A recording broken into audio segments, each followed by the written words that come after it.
Sunshine also very proud of yung sa mga anak po nyo, no? At alam naman natin talaga yung pagsisikap nyo pareho para mabigyan sila ng magandang buhay. Are you happy now na very happy na rin po Sunshine with her love Of course.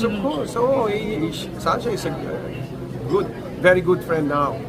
And of course, pag happy siya nakikita, siyempre, di ba, pag nakita mo happy yung kaibigan mo, dapat happy ka rin. Kapag nakikita mo malungkot ang kaibigan mo, malungkot ka rin. So, she's happy.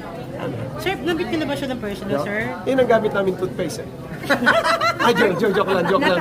Libre nga na. Sir, nakilala na ba ni Sunshine si Atong ang sa inyo? Pakilala mo siya ng personal. Sandali. Hello? Atong, ako ka. Halika dito sa SR, nalino. Ano ba?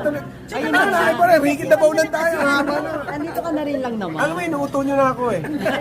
Bihira ka na namin makita, sir, kasi wala kang movie, wala kang series. Kasi mukha lang yata ako uto-uto eh. Ano ba? Hindi naman. Yun Hindi, nga. okay.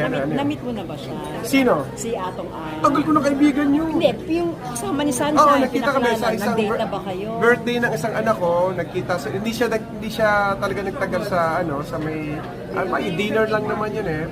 And he had to go. So he had to leave right away. So, yun, nagkita kami doon. Last year lang yun.